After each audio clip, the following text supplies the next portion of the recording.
Alors, pour exemplifier les mesures ayant un impact sur le jugement, aujourd'hui, on va prendre le cas de l'élève Igor. Igor, c'est un élève de 6e année qui a des difficultés au niveau de français écriture. C'est un élève qui est issu de l'immigration, dont la langue maternelle est le portugais. Il est arrivé au Québec en 3e année. Il n'y a plus de soutien en francisation, puis est évalué avec des codes de cours réguliers.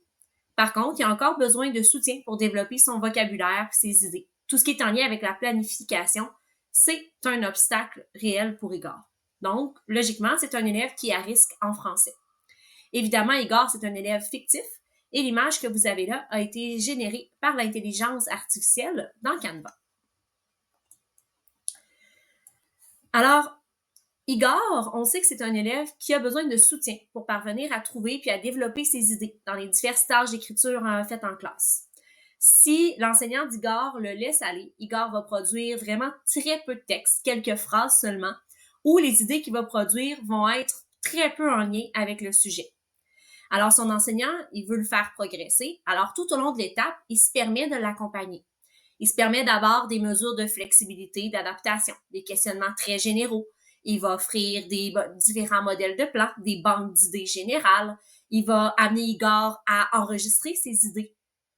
Il va vraiment essayer des mesures de flexibilité et d'adaptation qui permettraient à Igor de se développer. Quand il se rend compte que c'est pas suffisant, il va également aller au-delà des mesures de flexibilité et d'adaptation pour voir qu'est-ce qu'Igor a besoin. Il va venir guider Igor, il va venir lui montrer comment est-ce qu'on développe ses idées, modéliser, lui offrir de la rétroaction, le questionner de manière très guidée. Il va l'amener à remplir une partie du plan pour lui offrir des choix. Il va vraiment tout faire pour faire progresser Igor.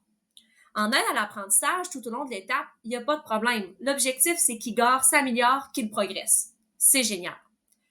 Si l'enseignant ne fait pas ça, Igor, il produit peu de phrases, puis c'est difficile d'observer les 4 autres critères. On ne peut pas savoir beaucoup sur la cohérence des idées si Igor écrit 3 phrases. Même chose sur le vocabulaire, la structure de phrases. C'est également bien difficile d'observer l'orthographe lexicale, grammaticale dans ce contexte-là. Donc, l'enseignant se dit, au moins, en lui offrant cette aide-là, Igor il a la chance de se pratiquer par rapport aux 4 autres critères en écriture et il a la chance de venir observer, l'enseignant peut venir observer ce qu'Igor est capable de faire. Au cours de l'étape, l'enseignant d'Igor, il tente d'estomper son soutien pour voir qu'est-ce qu'Igor est capable de faire lorsque l'enseignant se retire. Il essaie de retirer les mesures qui vont au-delà des mesures de flexibilité, d'adaptation qu'il a proposées antérieurement.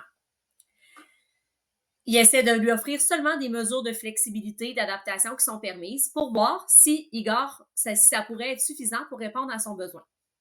Et là, de 2 choses l'une. Soit Igor a progressé, ça va bien, et il est capable de faire la tâche sans les mesures qui vont au-delà des mesures de flexibilité et d'adaptation, sans mesures ayant un impact sur le jugement. Ou soit Igor a encore besoin, au moment de la reconnaissance de compétences, il a encore besoin du soutien de son enseignant. On va explorer le scénario pessimiste en premier. Alors, dans ce scénario-là, malgré toute l'aide qui a été apportée, Igor, il progresse peu ou pas. Lorsque l'enseignant tente d'estomper son soutien, Igor se retrouve à nouveau dans une situation de besoin. Pour éviter qu'Igor n'écrive que 3 phrases et qu'on ne puisse pas voir ce dont il est capable dans les autres critères, puis qu'il n'ait pas la chance de continuer d'écrire, l'enseignant d'Igor choisit de ne pas le laisser dans cette situation de besoin-là. Il utilise le contexte d'évaluation comme une situation supplémentaire d'apprentissage. Par contre, au moment de porter un jugement sur le niveau de maîtrise de la compétence d'Igor, l'enseignant d'Igor ne pourra pas dire que ça va super bien dans le premier critère en écriture, parce que si l'enseignant a eu à mettre en place ces mesures-là, c'est que le niveau de maîtrise d'Igor est insuffisant et qu'il ne parvient pas à atteindre les exigences de la 6e année. Donc, l'enseignant d'Igor, quand il va se poser des questions sur le niveau de compétence d'Igor, dans le premier critère, l'adaptation à la situation d'écriture, il ne pourra pas dire que tout va super bien pour Igor. S'il a dû mettre ces mesures-là en place, c'est qu'Igor a de la difficulté, a des grands besoins par rapport à tout ça. Donc, il va être essentiel que son enseignant se dise « OK, Igor est en échec dans son premier critère parce qu'il n'arrive pas à répondre à mes exigences. Aujourd'hui, je ne peux pas vous dire si Igor a eu un D ou un E dans l'adaptation à la situation d'écriture parce que j'ai pas, moi, interagi avec Igor. Je sais pas si Igor a trouvé quand même quelques idées, avait besoin de se faire recadrer, de se faire questionner pour les développer davantage, ou si Igor était vraiment en grande situation de besoin. Selon ce qui était le cas, la réponse, le choix de mettre un D ou un E, va revenir à l'enseignant. C'est le jugement professionnel de l'enseignant qui est au centre de cette démarche-là. Évidemment, ça va être très important de documenter les mesures d'aide quand ils sont mises en place. Le père d'Igor, s'il voit un texte arriver à la maison avec un texte qui finalement est bien développé, qui a plusieurs idées, mais qui voit qu'Igor a eu E dans l'adaptation à la situation d'écriture, il ne comprendra pas ce qui s'est passé. Donc, ça va être essentiel que l'enseignant documente de manière très claire toute l'aide qu'il a apportée et pourquoi le jugement est dans le E, considérant cette aide-là. Si les mesures qui sont mises en place perdurent dans le temps, c'est important qu'elles soient inscrites au plan d'intervention d'Igor pour s'assurer que toute l'équipe multi est au courant et pour s'assurer qu'on ait une continuité dans le temps, qu'on documente ces mesures d'aide-là. Si ces mesures d'aide-là venaient à toucher plusieurs critères, plusieurs compétences dans une même matière, on pourrait envisager la modification des exigences pour la matière en question. En contexte d'épreuves ministérielles, c'est important de mentionner que les règles de passation des tâches doivent être respectées. En français, on ne peut pas faire de mesures qui ont un impact sur le jugement.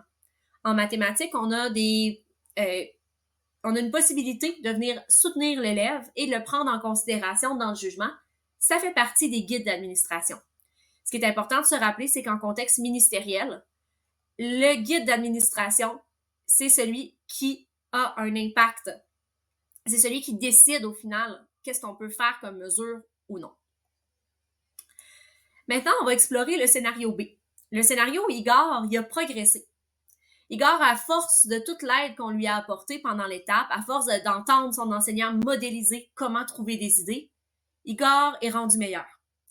Il n'y a peut-être pas un A dans l'adaptation à la situation d'écriture, mais l'enseignant est capable de le laisser aller et il peut écrire suffisamment pour porter un jugement sur les autres critères. Donc, l'enseignant va se dire, OK, je le laisse aller et je vois qu'est-ce qu'il me donne. Les traces qu'il est capable de faire en reconnaissance de compétences à ce moment-là me montrent qu'est-ce qui est le niveau réel de la maîtrise de la compétence d'Igor. Comme on n'est pas dans un système de cumul de notes, c'est important de nommer que les traces qu'il y a eues en cours d'étape, on ne peut pas les considérer comme étant représentatives de la compétence actuelle d'Igor, puisqu'Igor s'est amélioré. On va porter un jugement sur ce qu'il est capable de faire maintenant. L'objectif est donc de ne pas pénaliser l'élève parce ça lui a pris plus de temps pour apprendre. On veut vraiment savoir qu'est-ce qu'il est capable de faire maintenant pour porter un jugement sur sa compétence.